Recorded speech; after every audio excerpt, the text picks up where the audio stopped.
What is up, everybody? Welcome into Reality After Shows coverage of Big Brother 27. We have the week, what is this, week 3 now? Eviction episode tonight. I got with me Survivor 47 Zone, Gabe Ortiz. Gabe, how you doing tonight, bud? So happy to be back. Was vacant Yes. last week this seat. I don't know who filled it. I don't need to know who filled it, if anybody filled it, but all I know is I'm happy to be back. Yeah, Philip Solomon from Deal or No Deal Island season 2 was in here helping fill the role of you, and he did a great job. We love Philip here, and but we're happy to have you back as well. So I'm glad to have you back and watching Big Brother. So you're 3 weeks in now. 3 weeks in. What are your thoughts? How's it going? Is the show flowing for you? And I have my thoughts, but I want to hear yours first. So I've been putting a lot more time into the live streams, and it has completely changed the viewing experience. The first week I had pretty much I would see clips online, but I had pretty much no live stream content coming my way other than what I just happened to scroll past on Twitter. But now very intentionally going on Pluto TV, finding good live streams, it's changed everything. That is the secret sauce of this show. And I know everybody who's watching that's a longtime Big Brother fan, I'm preaching to the choir right now, but as somebody who's very new to this show, it is such a unique way to take in a social strategy game show like this. And I'm starting to have my characters that I'm becoming very endeared by. And so, you know, I hope that they can make deep runs into this season and I can continue to enjoy watching them. But yeah, it's really coming together. And also this season specifically is starting to slowly but surely take some shape. I think we haven't really gotten quite to the point in the game where we're going to see any big meaningful moves or swings get taken, but that's okay. That's what the early part of these kinds of games and shows are for people to just find their footing, find their alliances, get over the fear of being an early boot so that they can let loose a little bit and start taking some bigger swings once you get to the mid game and especially the late game. So I know that nothing particularly spectacular has happened from a strategy perspective, but also that's to be expected. If you know these kinds of shows, if you know these kinds of competitions, that's how these things are supposed to flow. So everything I'm seeing right now is as it should be. Yeah, as far as the first 3 weeks, so far I've been very underwhelmed with how this season has played out on the TV show. The feeds are giving definitely a little bit more, but this cast, like I feel like this cast, when we originally looked at it, it looked like a pretty decent cast, and it still could be. Don't get me wrong. There are some game players in there, but there's also a lot of people just not doing anything. There's a lot of people dragging their feet, not wanting to play the game. And when people talk of this big game saying, oh, when I get empowerment, do this, this, and this, and then we just see the same nominations each week. Now, I got to say, there are seasons like this, Gabe. Don't get me wrong. There are seasons where either one side of the house takes over and they just eliminate the other side one by one, or they go and it's just no one wants to make any waves. So the same people just continue to find themselves on the block. That's why they added, you know, the BB Blockbuster and other things to kind of spice up the game.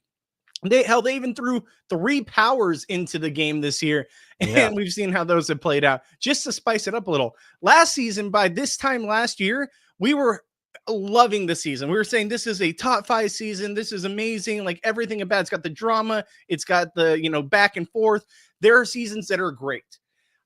So far through 3 weeks, I've not been enthusiastic about this season. I'm just being honest. I'm hopeful that it does turn around. But the majority of the time, what we see is with these seasons, by jury time, it's really pretty much a set ball game on how the rest of the game is going to play out. And same can be said about Survivor in a certain extent. But I'm hopeful that we get a second half turnaround. Now, we're still a little bit of a way away from the second half of the game, from the jury aspect of the game. And we got a little drama tonight, but I just need to see more because I miss what we got last season and I want to see more from this cast. Yeah, and I feel like this cast is very conscious of like the outside world, for lack of a better term. Yeah. I feel like a lot of this caginess is coming from the fact that I don't think anybody wants to be one of the first people out. Mm-hmm. And I think obviously on any season of any show like this, that's the case. But I feel like it's very apparent where I think everybody wants to be part of the cool kids club in this season. I think everybody is kind of worried about the potential of being stuck with the outcasts, right? Yeah. And I also think that like everybody kind of has a bit of main character syndrome where they're like, well, I want to make it deep into the game. And the best way I Yeah. can make it deep into the game is by not doing anything particularly big and flashy. But ironically, that's also the easiest way to not be the main character of whatever season you're on, is by not doing anything big and flashy and Yeah. playing it safe and just sitting on your hands and kind of going wherever the herd goes. There was a conversation leading into tonight's episode on the live feeds that I saw. I'm trying to remember who it was with. It was somebody was talking to Ava. Mhm. And Ava was pretty much saying, like, why I think it might have been Zach. Don't quote me on that. I think it might have been Zach. But they were essentially saying, like, hey, what if we line up with like Keanu and the people that he's working with? And Ava was kind of like, why do we want to work with the people who are the biggest targets in the house right now? Yeah. And then what would have been a pretty interesting plan of some of these more popular power players swinging to a group of outcasts and what seems to be so far habitual nominees kind of got squashed because it was like this, oh yeah, I don't want to be with the weirdos. Like, no, yeah, I want to keep hanging out with all the cool people. And I think that attitude has really taken a hold in the early stages of this season in this game so far. And like I'm curious, like if you had to make a cool kids table of BB27, what names would be at that table? Oh man, if it's like cool kids I want to work with, or cool kids as in like the people I think that are in good with the rest of the The house. people who you think are in good with the rest of the house. I think if it were me, I would definitely pick Zach, Morgan, Rachel, Sure. Mickey, Lauren.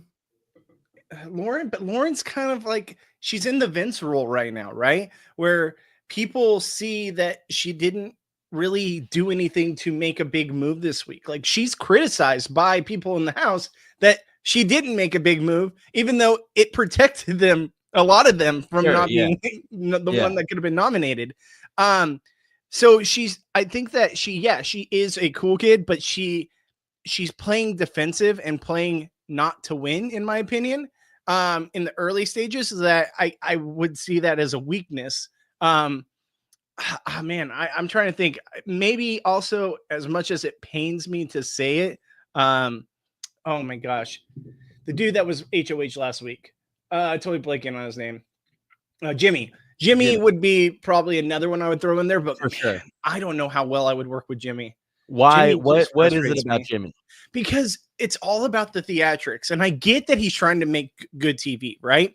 But if it was someone I was working with in the house and I saw them constantly at the veto ceremonies, the nomination ceremonies, always trying to make a spectacle of it, it Yeah. would worry me that something's going to get out that person says in one of those, instances, and it's going to affect my game. Yeah. Right. So it's someone, I have no problem with you being loud and, and theatrical when I'm watching on the TV. But if I was playing the game with you, I would worry that that would make your target bigger, which would make my target bigger, or you might say something to out something in just the heat of the moment. For the sake of spectacle, not Yeah. for the sake of strategy. And Correct. that's the last thing that you want to deal with. Yes. How about And you? so I agree with a lot of the names that you said. You mentioned Zach. I think he would definitely be in there.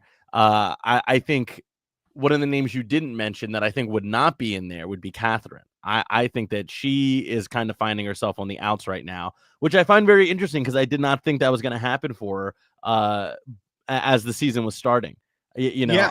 I pegged her as somebody who I thought was going to be able, and it's still very early, so this can still happen, but was going to be able to kind of move, very fluidly within a social strategy type game, just looking at all the preseason content and like the first week of the show. But I find that she doesn't really seem to have a particularly strong footing in the game. I don't think she's in jeopardy, but I don't think that she has a whole lot of power in what's happening right She has now. no sway. No, not at all. It's kind of the game is kind of just kind of pushing her through each day, as opposed to her pushing the game through.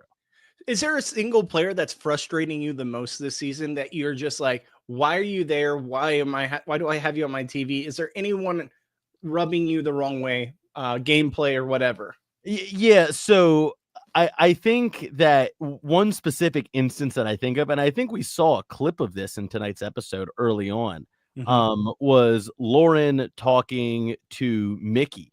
And she was like, "Well, what do you think about putting Ashley on?" And Mickey was like, "Well, don't do that because you don't know who you're gonna piss off when you know, make a move like that." And I think that was one of the big reasons that Lauren decided to go with a safer list of nominations and then put Adrian up when Keanu goes and he wins veto power. And so I was kind of like, that's kind of lame. Like, even if it's good for Mickey's game, it did really upset me that what could have been a very interesting elimination episode ended up being kind of boring because Lauren was steered away from actually spicing things up a little bit by nominating Ashley. And who knows what's going to happen if she gets put up for elimination. I thought that could have been great. You already mentioned Jimmy, who I think, you know, many people would agree. It's kind of either you love him or you hate him type of character right now. I think more people lean into hating him. And Keanu is living in fantasy land. That dude he's literally like, his perception of what's happening is so outside the realm of reality that I kind of have the same relationship with him that you do with Jimmy, but in reverse, where watching it on TV is totally fine. Well, maybe this lines up with how you feel about Jimmy, but watching him on TV is totally fine. And it's like fun to kind of laugh at and be like, what is this guy going to do next?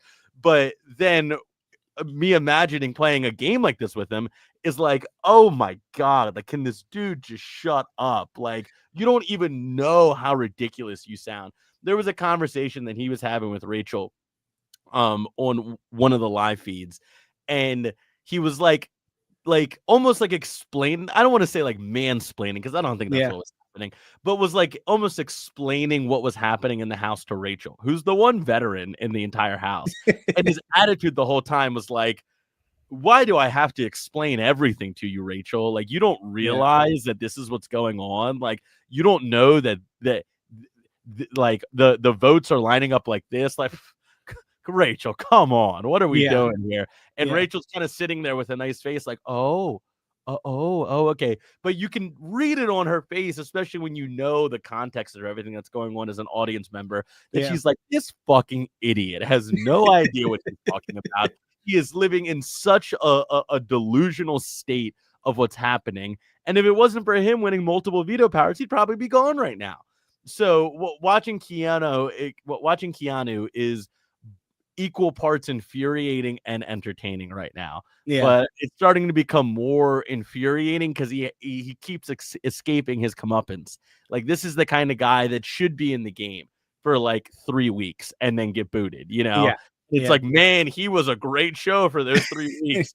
But of course he left then, and he keeps escaping by the skin of his teeth with these veto competitions. So I'm kind of ready to see him go. But I'm okay every week that he stays because it's another week that we get to laugh at him. But the dude is just so deluded about what's happening. It's like, it just grinds my gears. Let me be honest with you. I would love Keanu in the house. Like, if I was playing this game, I would be absolutely stoked because I see the similarities with him and Jimmy, right? Sure. Obviously, a lot of the bickering and back and forth has been between him and Jimmy. The problem with Jimmy is coming from a place of power, right? He has some kind of sway in the house. He has people's ears, and he's still causing the drama, right? That's someone that people are working with. Keanu is part of the drama because Keanu, like you said, is out of his damn mind. He doesn't know what he's talking about. He thinks he knows these people, the game, etc., and he knows nothing. And he's in La La Land. That's someone I want to work with because guess what? That guy's target is as big as it can get. I don't necessarily have to have him on my side, but I can have him influenced. And if anything happens where he is in power, he trusts me. It's kind of like what Vince is doing, right? But I never have to worry that if that guy says something about me, no one's going to believe him. No one's going to side with him. You get what I'm saying? So that's why Jimmy, to me, is a worse ally because he's someone that does have people's ears. And if he says something, people are going to think twice about it. If Keanu says the same thing and it has to do with me, no one's going to bat an eye. Everyone's going to be like, that's just Keanu being Keanu. So Yeah. I can work with that. Sure. And another person that really frustrates me in this game is Riley, because Riley is there literally on vacation, right? He's Yeah. on summer vacation. He said he doesn't want to win anything. He doesn't want to target anybody. He doesn't want to be in an alliance. He just is there to be there. Drag this motherfucker to the very end and you Yeah. will beat him. Yeah. I hate this type of gameplay. You are there to win 750K, not to go on a vacation. Yeah. Okay. There are so many people out there, myself included, that would give anything to play this game. Would give anything to play this game. And to see someone just take it for granted and not want to play the game to its full extent is such a waste on a casting point, and just it's frustrating to watch as a viewer who would absolutely love to be in his shoes. I tried for years to get on the show. Didn't work out for me, and that's fine. It might not ever work out now. You know, with my life the way it is now, my wife and kid, I don't think it'll ever work out to play this game. To have someone there that doesn't really want to be there to play the game, I would have bent over backwards to do anything to be on this game show back in the day. Yeah. And it really is frustrating to me. And, you know, something that I think the other players will probably pick up on, if they haven't already picked up on it, is exactly what you said, which is take this guy to the end. And it's almost an automatic win. He might just throw his hands up and say, like, yeah, just give it to whoever I'm sitting next to. I think he's made that sentiment very clear. And that makes that has a ripple effect on the season, you know, because now if, again, people wise up to that, if everybody wises up to that, then it's just you're all competing for one spot in the finale. Yeah. Everybody has this consensus of, like, you know, we're taking this guy with us to the end, and then whatever happens after that is like whoever gets that one spot pretty much wins the game. And this is something that's actually pretty interesting. So when I was on Survivor, we had a tribal council, and Jeff does this weird thing at tribal where, like, he floats in and out of, like, being in TV mode and just having a actual conversation with you that, like, is never going to make the screen. Like, he'll curse or whatever, like, you know, and it's very interesting because it's like you think that the whole time he's, like, you know, in tribal council host presenter mode, but he'll just turn it off randomly and start having, like, a very real conversation with you, and then, like, he'll ask a question and get back to the TV stuff. So that's in the middle of tribal council. He just turns it off for a second. Yeah, it's crazy. And weird. One of the times that he did that was he was asking a question to somebody. I don't remember who or what the question was, but it's not important. But he was like, you know, I make decisions on this show all the time that I know are unpopular. And he was like, for example, like, I know a lot of people like a final 2, but I choose to do a final 3, and that's not going anywhere. And the reason that I do that is because it always turns into a competition for one spot, because everybody decides consciously or subconsciously that there's one person who will sit at the end because they will never win. Oftentimes, they don't even really want to win. So when I go with the final 3, you usually get at least 2 people who have a genuine shot of winning, and that third spot is filled by that same person who would fill one of 2 spots when we do a final 2. And, like, I was always a hardcore final 2 guy, but once I heard the man himself explain it to me in that way, I was like, yeah, I get that. If you're trying to build an entertaining product, like, you want, you know, it to be a proper competition all the way to the end, and you don't want everybody to have a consensus about who's going to take one of those final 2 coveted finale spots. So, you know, getting back to this season of Big Brother, I think that he is probably the only guy who could fill that spot, the only person who's competing who could fill that spot, because everybody else seems pretty into it. You know, for any issues that we might have with how they're playing or how they're kind of kicking off this season, I think everybody genuinely wants to win, is there to win the money, is playing for themselves first and foremost, with the exception of Riley. And so I would hope that we could see him leave sooner rather than later, so that we can all be like, all right, these finale spots are all up for grabs. But I do see a very real world where it's like the competition becomes who gets to sit next to Riley, not who am I going to fight against in the final 2 for the grand prize. And I'll take a freaking Keanu over Riley any day, because at least Keanu's fighting to be there. He's trying. He's doing anything. I feel like if we get Riley on the block and he's in a competition, he's going to just throw it, not even caring if he goes home or not. Like, the thing is with Riley, like, the sad truth is he has so many friends in this house that he could get to the final 2 and still win playing this game. And that sucks because this is not a game that should be rewarded. And it's not even a game, to be honest. It's nothing. He's just on vacation. There. Yeah. And because you're a likable person and you get taken to the end because people think they could beat you, someone makes any kind of enemies because they actually play this game and they go up against Riley, like they could lose. And it sucks. It really sucks. And I'm not tying this to Big Brother 14 at all. In no way. I was very happy with an Ian win, but everyone knows Dan should have won that season. I know you haven't seen it. I'm speaking to the fans, but everyone knows Dan should have won that season.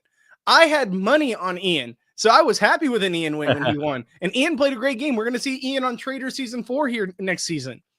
But, and I'm not comparing that to a Riley game at all, but there was a very bitter jury against Dan because Dan did a lot of things to stab people in the back and do what he had to do to get to the end. And people didn't want to reward that. And unfortunately, that's what could happen here. Someone could be playing the game, playing the way they should play, and they sit next to Riley. And because Riley's just a likable guy that everyone loves, a country bumpkin, they're going to vote for him. And that, I really don't want to see that. So not comparing it to 14, everybody. I'm not saying that Ian's a great winner. I'm just comparing the likeness to the situation. Sure. And I mean, you know, a big part of what you said is that, like, he's a bitter jury's dream to sit at the end. Yes. And we don't know if we'll have a bitter jury here, but you know, in these games, it's always, I would say not only it has potential to happen, but it's kind of likely to happen. Like games like this make people bitter. You know, I've seen it far too many times. And he is a bitter jury's dream of somebody that if there's a more deserving winner who played a better game, but people are upset that they were a victim of that game, they have somebody they can vote for and have a clear conscience afterwards, because it's like, oh, we all like him, you know, like that's my buddy. I'm very happy to see him get, you know, the fame and fortune that comes with winning a season of Big Brother. Like, okay. And it's different if you have a bitter jury and it's like, well, this person stabbed all of us in the back and lied to us and we're upset about that, but we really don't like this other person. Like, I'm not going to feel good about giving them this prize. And then most of the time that forces people to grapple with the reality of the situation. And you hope that they come to the conclusion of like, I got to respect what they did out there, despite the fact that I was a victim of it. But if you have, like you said, kind of just like a more, I don't mean this in a derogatory way, but like a more simple guy, or rather he's playing a more simple game, and is just kind of everybody's best friend. And is like, I'm not trying to stir anything up. I'm just here to have a good time, have some drinks with people, hang out, do the wacky challenges. You know, maybe I'll fall in love. Who knows? And that is perfect for a bitter jury, because it's like, we're going to give it to him and nobody will feel bad because we all like him. And so I just see the early rumblings of some potential of a letdown season here. Again, I want to emphasize the word early there, that everything could change in a matter of, 2 weeks. And we could come back here in a couple weeks and be like, how wrong were we? That is 100% on the table. But yeah, I'm seeing a lot of defensive gameplay, and I'm seeing, somebody in Riley who, like we've said, doesn't really seem very locked into the game, doesn't really seem like there's a lot of motivation and passion behind what he's doing. And then I see a couple people who are just straight up delusional, like Keanu, who are fun to watch, but it's like, you should never win a season of any of these games. Yeah. And I agree with you. I didn't mean to go too much on a Riley tangent because he's so not part of this show. It's not even funny. Yeah. But I just had to put that out there because as someone who has always wanted to play, it really frustrates me. And just the game sense, like respect the game, go in there, play and have a good time, but like play and give us something entertaining to watch. Imagine if we had a house full of Rileys. Like, it wouldn't even be a show. It wouldn't be a show. Yeah. If we had 17, 16, whatever it may be, Riley's in the house, this would be the worst season of all time. But to go on to what happened tonight, let's kind of get into tonight's episode.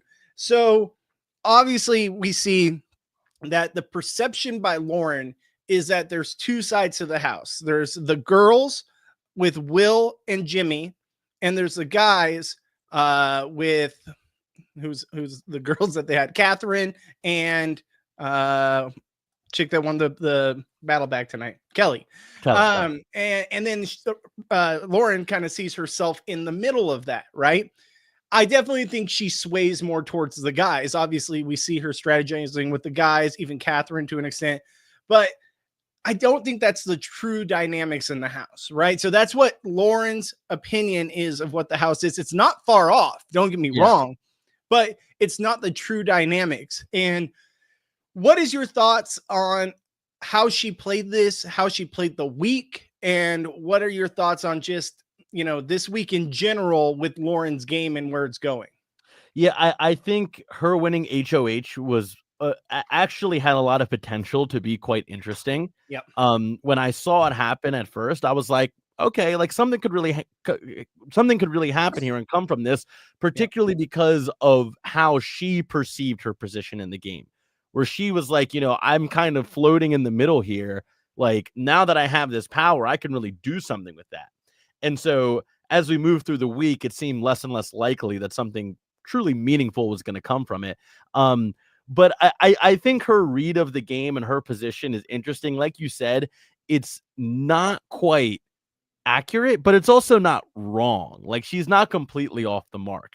She is finding herself in a place where it's like, okay, I do have some things here that I can work with. I do have some positive reads here. And I think maybe her own self-doubt of her position in this game is potentially what led to such a defensive week for her, where it was like, I just want to have the least amount of blowback as possible. I think we even heard her say that at one point in this episode, that putting up Adrian for the renomination was something that I felt like would have the least amount of blowback on me. And it's kind of like, okay, like it's early, so I'm gonna have a lot of grace with defensive gameplay right now. But that attitude needs to change. And what worries me is with people, this is kind of just a life thing, but specifically in these kinds of social strategy games, you get comfortable with things that work for you. It's like, okay, I kind of wanted to avoid blowback when I was head of a household, and it worked out pretty well. And then next week, if you win head of household, well, hey, I didn't get a whole lot of blowback the first time, and I'm still here. Let me do it again, and let me do it again. And then all of a sudden, you keep telling yourself, I'll make this big move when we get deeper into the game. And then you're deeper in the game, and you have no big moves to show for it. And like, I'm not a big move-itis type of guy. But I hope that sentiment doesn't permeate throughout the entirety of this house here. I think that this week, again, we're starting to see lines get drawn in the sand a bit clearer than we did in the first 2 weeks. And I look at the divisions that you just said, and like, if you had to pick a side of the house right now that has the potential to really grab this game by the scruff of its neck and kind of steamroll whoever's left, like which side do you see winning that early power struggle? Honestly, it's funny because like there are sides, but there aren't sides, right? What do you mean And by like there's almost clusters, right? There are sides, right? There's like, it's kind of like the guys versus the girls in a way, but Yeah. it's also bigger than that because we have little mini alliances throughout that of people working all over the place. Like look at Vince. Vince has a final two with basically everyone in the house. Everybody, right? Like, Yeah. And people are starting to come onto it at this point, right? Like they've saw what he had with Lauren. They saw what he was doing and how much he was trying to influence them. We saw it last night on episode the veto episode, yeah, where Rachel kept going into room and there's Vince with Lauren just talking about game or doing something. And she's not the only one. Like the show's giving us that from Rachel, but it's coming from a lot of people. So there's a lot of mini alliances throughout the house that kind of form into two conglomerates, but they're not intact. They're very superficial, with all these mini alliances kind of feeling stronger. well, so that's a good way to put it, is that like you have these clusters of people who have these like final two, final three agreements, and the way these sides are being formed is just wherever the overlap is. Correct. And yeah. That is a very interesting thing to watch play out. Is that something that typically happens in Big Brother, or No. is it Well, unique to this to an season so far? extent? Yes, to an extent, yes, where there are people who have final twos outside of their big alliance, or they Yeah. have working relationships just to have a working relationship so that the target's not on them. We've even seen, fake alliances formed just to make the person that's on the outs feel a part of something. But I feel like this season's a little bit of an anomaly where there's not one solidified alliance, Yeah. right? Or at least one not solidified big alliance. Yeah. There's a lot of solidified mini alliances, and I'd say the biggest alliance would be, the Morgan, Zach, Vince, Yeah. and Jimmy, Rachel, like that alliance. I'm totally blanking on that. I always blank when I go on these things. It's like all of a sudden my brain shuts off and I can't remember. A list right in front of me. Okay, what was their alliance beforehand? But it was Morgan, Zach, Mhm. Vince, and then Morgan had a final two agreement with Mickey that she tried to turn into a final four with the other two guys that I just mentioned, and then Mickey goes and blows that up. So that's something also interesting that's happening here. Not to kind of steer off to a tangent, I want to get back to having a definition of what these groups are right now. Yeah. But it seemed like tonight we started to get like the beginnings of like one of these big groups kind of coming together, and this overlap not just being known by us, the audience, but actually someone, in this case, Morgan, coming out and saying like, hey, I've got a final two with you and I've got a final three with these other two guys. What if we brought this together and made it a final four? And it's like, okay, well, this is how an alliance gets formed, right? Like this is how this big group comes together. And then Mickey goes and blows it up, and it gets back to Morgan, and she's like, well, I can't trust her now. So it's like, it's almost like if building a big alliance is the goal of anybody on this season, they can't seem to get out of their own way in pursuing that. It's like there's just so much mistrust on this season where everyone wants to work with anyone but can't fully trust any singular person. And a lot of it, to be honest with you, a lot of it seems like a little bit of jealousy when it comes to like relationships or wanting a relationship. Like we've seen the drama with Morgan liking Zach, who likes Lauren, and Lauren doesn't want to be a part of anything. Zach doesn't want Morgan, but doesn't want to lead her on, but likes Lauren. And then Morgan is pissed off at Lauren because she wants Zach's attention. So she's okay with getting her out because she wants to have all the attention on her. And then in the background that you don't even see on your television screen is you have Ashley, who also seems to have a crush on Zach, who wants to see Lauren gone, and maybe even Morgan, if that means Morgan's going to be the one with the shot too. It's ridiculous. It's wild. Yeah.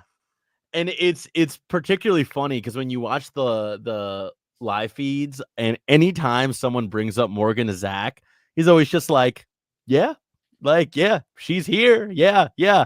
And just like the complete lack of interest that he has in her, I find to be so funny because he's trying so hard to be nice about it to everybody. But it's like, it's obvious. And they'll be like, well, what about you and Morgan? And he's like, yeah. And it's just like, you see that like in school, like when you're in high school or something, and like, the same feeling exists. And it's just like, bro is so not into this girl, and yet she's pushing so hard for it. And like it's hilarious to watch, but it is, like you said, having actual ramifications about the strategy of this season. And it's like you could make a web, like a flow chart of how all these different like love interests are actually dictating what the alliance and the vote patterns and the nomination patterns are for the season. And so like it's hilarious to watch, but you're kind of watching, like it's like watching a dog chase his own tail, where all these people are chasing the same things without realizing that they're actually just running into a brick wall, whether it's like a social thing or a strategy thing. So like it's making the season interesting in its own right, but it's not really manifesting into anything, It's like I say, it's just watching these like dogs chase their own tail. And it's like, okay, well, you're not catching it. And it's far more interesting to watch a dog chase a tennis ball because he actually gets it at some point, then he can do something with it. So hopefully some of these people will wake up and realize they're chasing tails and not tennis balls. This season is such an anomaly because every season there's a showmance, right? Every single season. And usually that showmance is already there by the time we get the live feed coverage, 5 days into the season. We are now 3 weeks into the season. There is a lot of wants for showmances, but literally zero showmances. Yeah. It's wild. Yeah. Like, I haven't seen a gameplay out like this, and it's really, I think, stunting the gameplay. And No, it's I agree. really causing rifts where there are no rifts to be made, pure jealousy and frustration from a lack of relationships being there. That's what that's causing. It's crazy. So to see this gameplay be so stagnant where people don't want to rock any boats or don't want to target any side of the house, they just want to keep the ebb and flow by doing the same thing that the predecessor at HOH just did the week before, is a lot to do with those relationships, jealousy, etc., and not wanting to play their cards too early. And this is a great point by David Griffin. If Will, Keanu, and Kelly are on the block again, I am done. I'm right there with you. Like, this season cannot have that again for the 4th straight week. Honestly, Gabe, if I was there and I saw this happen, I know that they're playing safe, right? And I can't completely knock them for playing safe. Like, this is probably most of theirs only chance to play this game. Sure. So do what you feel is right for your game. Unless you're Riley, then I don't agree with you. But if I'm there, I'm being like, you know what? Screw this. We need to make a better TV show. I want to shake up this game completely. I'm not telling anyone the entire week what I'm doing. I'm telling them, hey, I'm doing the same thing we've been doing. Will, Keanu, and Kelly, that's what I'm doing. And then come nominations, put up 3 of the biggest targets and not anyone knows about it. I know it might not be the greatest gameplay. Don't even tell your alliance member. Don't even say anything to the feedsters. Yeah. Let it be a complete shock for the show and the feedsters when they come back from the HOH ceremony, the nomination ceremony. Yeah. Let it be a complete shock and just wow the world. Because guess what? You will be a literal star for doing a move like that. Yes, it might blow up in your face, but man, think about what the fans would do with that kind of reaction. It would be awesome. And like, you can tell that nobody in this cast has that in them. No one. Not a single even person. Rachel, who's a 3rd-time player, and she could totally go wild. Granted, she needs to win some power and then maybe see. Let's see it. Let's not knock it until we see it. But like, really, like, that would be such a huge TV moment. Yeah, no, for sure. And like, that would be something that also, from the gameplay perspective, you're spot on about the TV, that would be the biggest moment of the season by far through 3 weeks. But also from like a strategy perspective, then all of a sudden you're forcing a lot of these comfortable players into an uncomfortable position. And the chaos that comes from that can be a ladder that anybody could climb.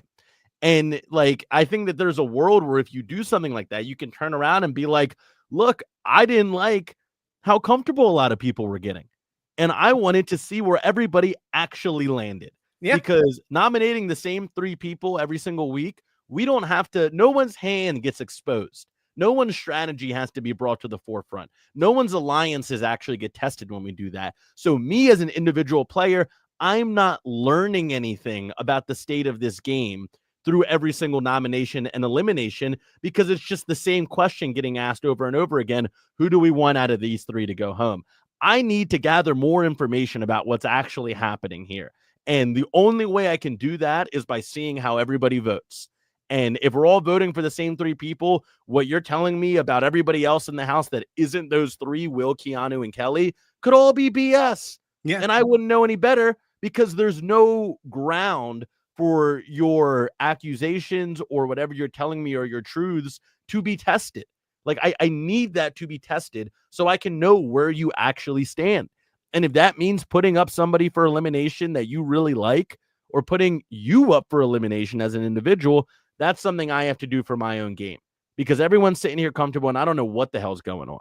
And like, yeah, I'm sure a lot of people out there who are playing right now feel like they know what's going on, but there's no proof to it. You know, to use a Survivor term, the only way you know what's actually happening, or if someone's being honest, is when they put pen to parchment. And like, no one's been forced to put pen to parchment so far, with the exception of these 3 people who are clear outsiders this season.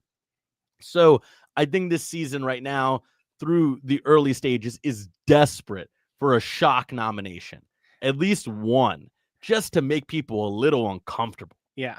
I honestly, I thought about this plan last night, and I was like, This would be the perfect scenario for this season. Just do that exactly as I said. Don't tell anyone. Don't tell the feedsters watching the live feeds. Don't tell your greatest ally. Just explain it after the fact. Be like, listen, I need to shake something up. I'm sorry I didn't tell you, but this is why. And then two, exactly, say exactly what you said, where you needed to see where people are actually at in this house. I'm tired of the same ebb and flow of what we're doing. It's not getting us anywhere. We need to see where loyalty actually lies. And then another great reason is what David said here. Don't tell in Diary Room either, or BB Satan will come on your screen with a twist to ruin your plans. Exactly. You don't want to give anything to production to make them try to save anyone either. So I'm saying don't tell anyone. Don't say anything. Make it seem like you're doing the same thing that we've already seen week after week and shock everyone, because it would be such a great TV moment. I'm sorry, your Instagram stuff will go crazy after the season. You might be fan favorite, or tell me, is this a bad move? You guys tell me in the comments right now too, because I'm interested to see what people think of this kind of gameplay. I know it's a very risky gameplay, and you're really playing, you're playing at the edge of your seat, especially because it could all backfire in your face. Everyone's all of a sudden doesn't trust you because you're completely went against what you said. But think about the TV moment and think about what it could do to your game and how people see you as a game player and a threat going forward. Yeah. And yes, there is high potential for it to blow up in your face, but also from this chaos that you create, there's potential that you could be putting a target on anybody else's back by doing this. Because again, people then have to show their hand, not just to you, but to everybody. And it's like, oh, you voted for him or you voted for me. I didn't see that coming. All of a sudden, I'm not thinking about what Bobby did. I'm thinking about the fact that, because of what Bobby did, you showed that you weren't as much of my ally, or you weren't telling me as many truths as I thought you were. And then all of a sudden, it's like, well, are you going to come after me because I put them in that position? Or are you going to come after them because they were the one that was actually lying to you this entire time about where their alliances stood and how they felt about you as a player and a potential alliance member? There's just so many different things that can come from a big shakeup like that. And what I'm seeing now from this season, as we've been saying, is just a lot of people who are very comfortable right now. A lot of people who probably are scared of a potential shakeup because they don't want to lose the comfort and the security that they feel like they have. And, maybe there's a world where Keanu and Kelly just have to get eliminated before we can break through and actually see some of these people be forced to reckon with some of the lies that they're telling. And, if that's what it is, and that's what it is, it's going to take another 3 weeks of this show before it really starts to pop off, which I hope and pray doesn't happen. I don't think it will happen. I think somebody will get antsy enough and be like, kind of the sentiment that you're sharing right now of I got to shake things up. And whoever draws first blood on that front is going to be able to claim all of it. And that's a very attractive thing. Maybe they're not thinking about it. Maybe they're just thinking, I just want to play another week and that's all I care about. But the allure of being I'm the person that shook things up. I'm the person that slammed the gas pedal. I'm the person that made everybody go, oh my God, what?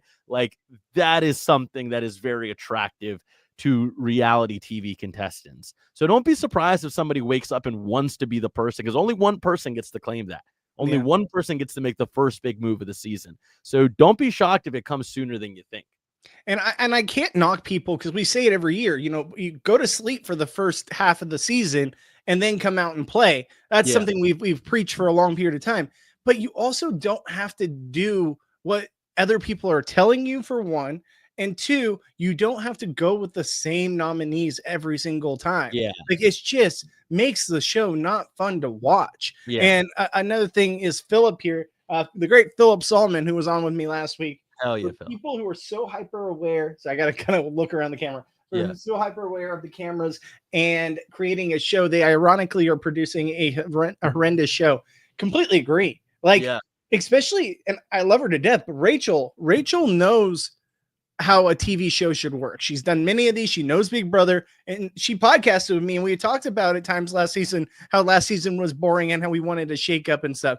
I think Rachel could give us that with any kind of power in this house, and we haven't seen her have it yet, but she knows what good TV is. So I'm sure it's killing her on the inside to see it completely play out like this, but she's part of the problem here too. I can't completely give her a pass here because she is also doing things to not put a bigger target on her back, which I can't blame her as the only returnee. But at the same time, give it a couple weeks. I'm still not out on this season. Yes, we've had a first slow 3 weeks of the season, but within the next 3 to 4 weeks, if we don't see a major shakeup in this house or a major turning point, then I'm worried for the rest of the season.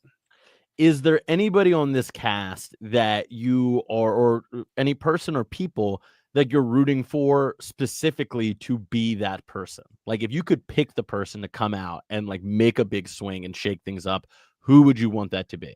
I would really like to see Vince do something. The Okay. problem is Vince is in a spot where he's created such a mess for himself with all these final twos and all these agreements. I know I compared him looks wise to Paul preseason from Big Brother 18 and 19, but now he's really playing like Paul, where Paul, for those people that don't know, Paul made it to the final two twice, 2 years in a row. His second season, season 19, he had the friendship alliance, and his thing was all about friendships, like friendship bracelets, all this stuff. And he made everyone in that alliance feel like he was their number one and did all his bidding for him, taking out the other side of the house week after week after week. Problem with that is once all those people got to jury, they communicated with each other and was like, wait, Paul told you were his number one? He told me I was his number one. Well, why are we both sitting here? Clearly, neither of us were number one. So who in the house is his number one? And every single week, because his alliance made it so far, they all started trickling into that jury house where they could communicate and be like, wait a second, Paul's been lying to each one of us. He preached about friendship and all this stuff, and then it was bullshit. And so he ended up losing in the final two to Josh Martinez. And sure enough, it was because of all those things that he did behind people's back, saying one thing and then doing another. And it's a similar thing to the problem Dan had.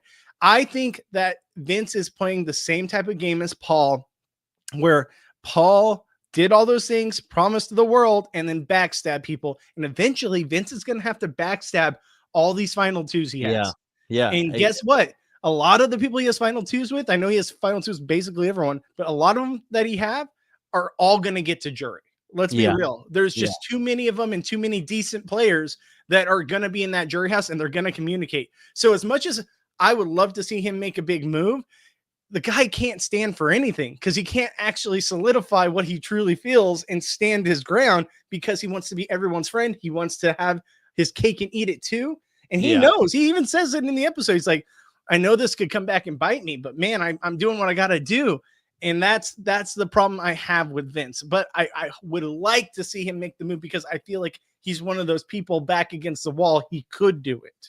Yeah. And so, and I was going to agree with you on that point, that I think he is somebody who has shown flashes of the capability of doing something like that and the motivation to do something like that. Now, whether or not he actually ends up doing it remains to be seen. But, you know, to your point, a big factor in that is going to be how cognizant is he of how like deep into this he's getting. You know, like he's getting deep. He's getting really deep into these lies, and it didn't take him a very long time to do it. So if he's kind of like, I need to lay low and kind of let some of these people that I've made these final two alliances with go out on their own accord, like, you know, from a gameplay perspective, that's probably the best thing that he can do is have some of these final twos fall apart for reasons that don't have anything to do with him. So that if they do trickle to the jury, it's like, oh, well, Vince didn't take me out. There was nothing he could have done to save me type of deal. He needs like, but the thing is, he needs like 2 or 3 of those to happen before he can really like feel secure. And that's a very tough thing to do as well. And you also need to build up a decent enough resume at the end to be able to pitch to a jury for why you deserve to win. So it's like he finds himself in this very precarious position. And, you know, from what you're saying, it sounds like other players have done this and failed in the past of like, I'm going to secure myself with all these final twos so no one will vote for me.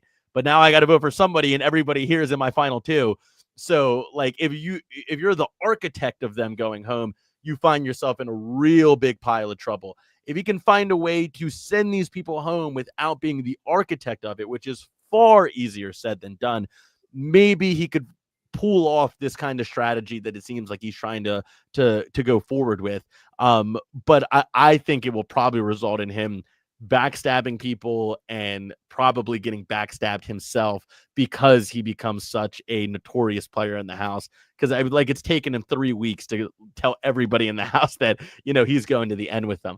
The only person I think that he's done this with that won't really come back to bite him is Kelly. Like he told Kelly pretty early on that he was going to be in the final 2 with her, and it seems like nobody's going to bat an eye if she leaves, if she even makes it to the jury, which seems unlikely.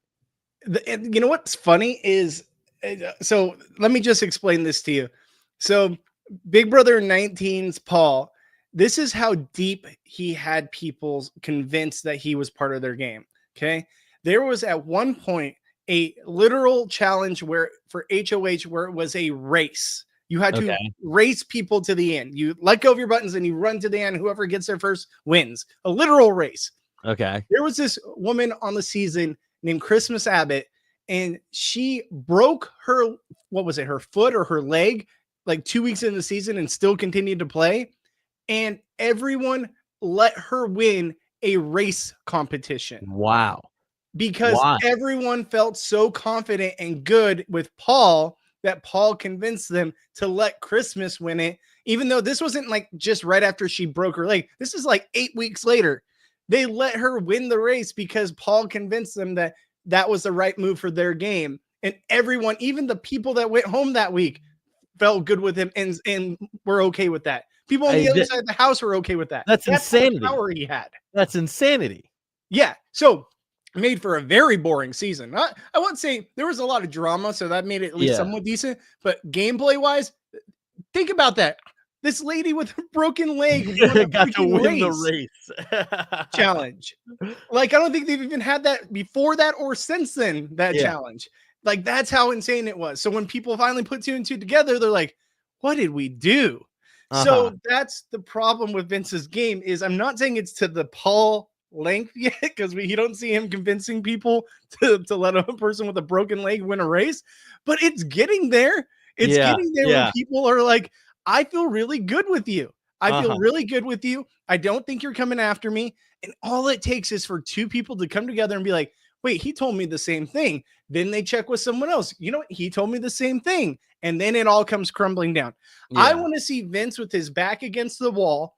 What, 1, he does to stay in this game. And 2, if he does stay in the game after his back's been on the wall and he wins any kind of power, what does he do from there? Because he's got to take a stand and he's got to make a move. Yeah.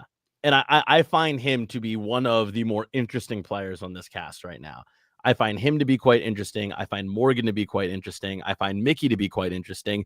I feel like I want Ava to be more interesting than she is. Does that make sense? Like, I feel like there's a player in there and we just haven't seen it rear its head quite yet because she's clearly bursting with personality. I think all of my favorite clips from the live feeds have been from Ava, but I'm just like waiting to see the gameplay match the personality. And I haven't quite seen it yet. What do you make of Ava so far? So I like Ava. I think everyone in America likes Ava. People that are watching the feeds, all of that, they even the people watching TV, because Ava at least has reactions to things, right? She's entertaining to watch from a physical theatric standpoint. Yeah. Now, another reason we like Ava is because she is in a prime position, right? No one's coming after Ava. I think Ava is the safest person in this house next to Riley, but for different reasons. Everyone feels comfortable with her, but she also talks game with people. She talks about, well, a lot of the time she's agreeing with people to make them feel comfort, but she's doing what another thing we always say to do is listen more than you talk. And when you do talk, don't make it about you, make it either self-deprecating or how it benefits those other people, right? Because then when you are self-deprecating, where you like what she was doing, where she was in the gym faking, working out and stuff. It makes people laugh and makes people have comfort. Even if they don't sense it as that, it's in the back of their head that, oh, Ava, I like being around her because she at least, makes me feel, like I'm having a good time to be around her. Like she's a comfort. type of And thing. like makes me feel a little bit better about myself, you know. Like I'm Exactly. seeing Like this person kind of she's struggle. entertaining. She's Yeah, someone that I can be around and like let my guard down. yeah, And yeah, that's yeah, the exact position you want with these people, because if you have any kind of sense to your game that is all game bot or not game bot at all, that's a problem. You want to be kind of like where Ava's at, where she's self-deprecating enough that it doesn't come off as phony, but it comes off as endearing. yeah, And it makes people feel a sense of comfort. So when they actually talk game with you, they might not realize it, but there's that comfort level there from a different standard base level, yeah. just normal sense how Yeah, I feel. like a very human level of like Exactly. comfort. Like whether we Exactly. were playing Big Brother or we were just out at the bar, like I feel Exactly. this way about you. And Yes. that can mold relationships. And that's Yeah. kind of what she's doing. I don't know if she's doing it intentionally or not, or might just be her normal character. But a lot of these people feel comfort with her because of those things that she's doing, saying, what have you. And then when it comes to the gameplay part, they're like, oh, yeah, we can bring Ava into this, Yeah. or, look at Rachel. Rachel started a final two with her, and Ava was all about it. And so I think that Ava's in a great spot. She's definitely making jury unless something crazy happens. Yeah. And I think that she could potentially win it all. Now, I don't know how she is with challenges. We haven't seen her win anything yet. Uh-huh. We even saw her sat out a challenge because she was afraid of the dark. Yeah. But give it time, let it marinate, and let's see what Ava can do. I'm really high on her.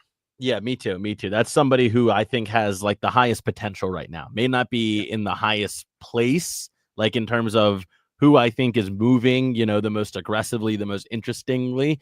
Yeah. But I think her potential is higher than anybody else's. And I Yes. think I like to think, give her the benefit of the doubt, that she's kind of just biding her time right now.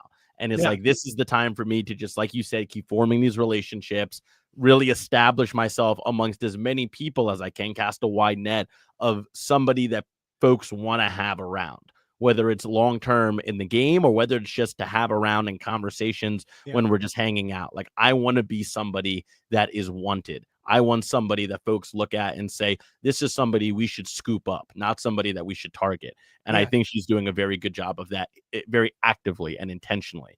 And I love players like that. I think those are some of the most fascinating and successful players on these kinds of reality TV social strategy games. Yeah. As we're coming up on an hour here, Yeah. looking into next week, like, where do you think it's going to go? Where do you hope it's going to go? Well, first off, I hope there's some kind of shakeup. Yeah. At this point, I'm dying for a Keanu HOH. I'll be real with you, because Keanu HOH is actually going to shake shit up. It's gonna change things. I really think that it could go a number of ways with Keanu, and at minimum, it'll be fun TV. Like, Yeah. even if it doesn't work out how we want or how we think or whatever, at minimum, it'll be entertaining because people will freak the fuck out. Keanu will do something crazy, and Yeah. the whole week will be just a guessing game of what's going to actually transpire. I Yeah. think that's the best thing. And one other thing I want to say is, we didn't talk about Adrian tonight. Obviously, Adrian left. I'm bummed for him. I really like the kid. At first, I wasn't sure Yeah. about the kid, and I really ended up liking him. I think he was a real fan, a true fan, and I'm really bummed to see him go. I think the situation sucked. It should have been Ashley up there on the block instead of him, in my opinion. I think it would have been I better for agree. Lauren's No, I game. agree. And I'm really bummed to see him go out like that. And at least he got to take his bread with him. But what are your thoughts on all that, and how next week should go? Yeah, so I mean, first with Adrian, who obviously got the boot tonight. I feel bad too. I think that like the way everybody kind of spoke about him, particularly Will, I think tells you everything you need to know about how he was perceived in the house. That like he wasn't just somebody that was there. He was very actively a good, well-liked guy in the house. And I think that he was collateral damage for Lauren's hyper defensive gameplay. Yeah. And like that sucks for him. I don't think he did anything particularly wrong to get voted out. I think that he was somebody who, again, was just like, we need a really safe renomination that we can put up there after Keanu, again, escapes by the skin of his teeth. Like, if we put up Adrian, no one's going to be super upset about that, despite how they feel about him. And also, to your point, obviously a huge fan and student of the game, and is somebody who I really would have liked to see what he could have done with more power and had he gone deeper into the game. So you never really like to watch people like that go. Yeah. But again, it's so early on that a lot of these votes are just collateral damage votes. No one's really done anything to put themselves in harm's way quite yet. I mean, maybe the Zay with the very first vote, but it's the first vote. Everyone's going to be cagey as hell. And going into next week, like, I am in full chaos mode. Give me something that is just chaos. A Keanu head of household, I think, would be a great, example of that. I want to see Rachel get some footing in this game. Not to say that she doesn't have footing, but I want to see her get some real power. I want to see her really start to throw her influence and her experience around. I think that's something that could really dump some rocket fuel onto this season if you let Rachel play. And I don't feel like she's really had the room and the space to play quite yet. And if that were to happen, I think like the whole outlook of the season could change. And I think that's why they put her on this season in the first place, was because like we want somebody who's going to come in and who's going to stir things up and who's going to play with an aggressive mindset and who is going to bring people in to follow her lead, not be a follower.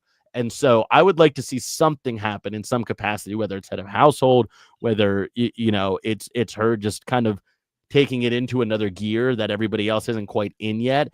I want to see Rachel really come into her own as a BB27 player, not just the player of the past, which I feel like is kind of where she's at right now.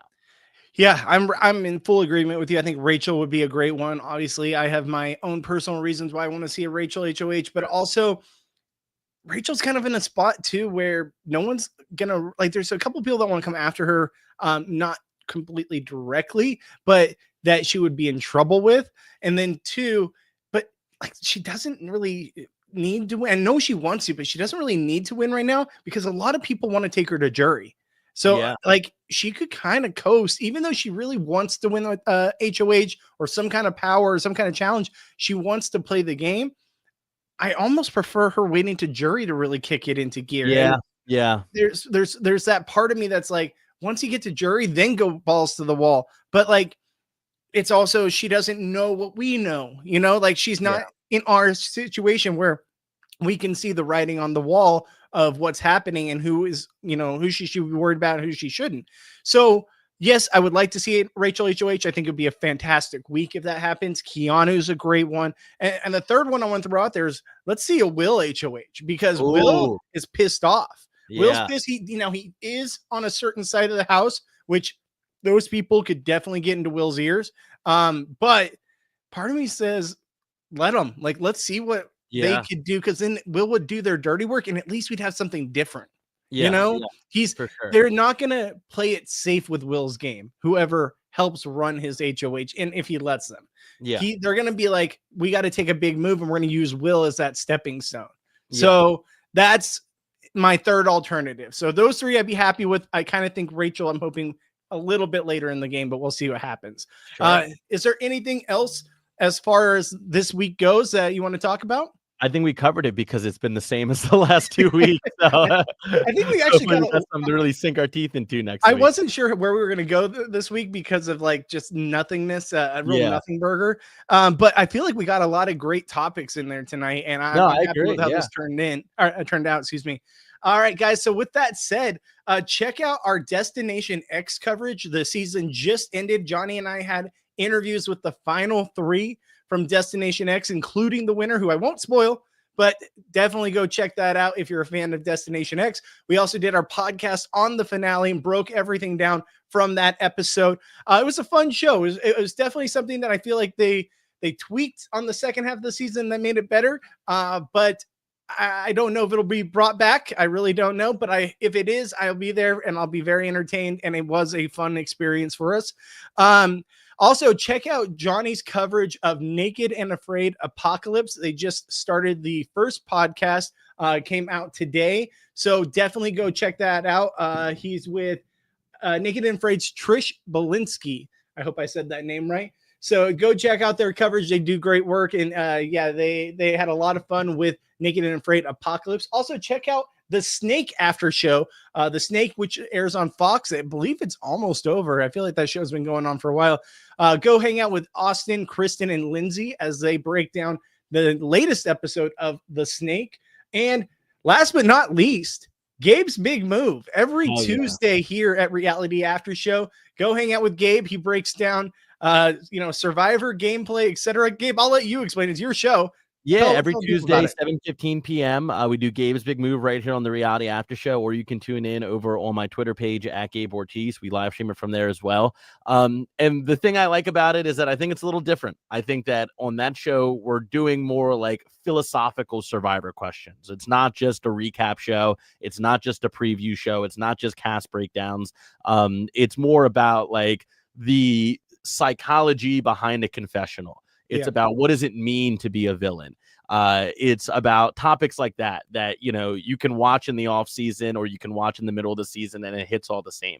So if you're kind of into those more heady, big picture, zoomed out, philosophical Survivor topics and conversations, then this is the show for you. So come check it out. We've been building a bunch of awesome momentum with it. I've had a couple of great guests on as well. And it's a really, really good time. So if you like watching me learn about Big Brother on the fly with my mentor and guide through this wacky world, Bobby, come check out some of the Survivor stuff where I'm a little more of a pro. I have a lot more experience having played. And I can really sink my teeth into some cool Survivor topics as well. So come check it out.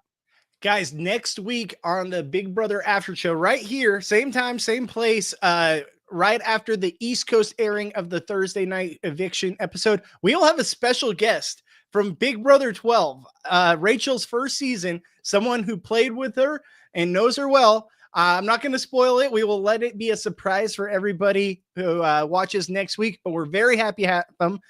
So definitely check that out. Next Thursday, we will have a special guest from Big Brother 12 here on the Big Brother After Show with Gabe and I.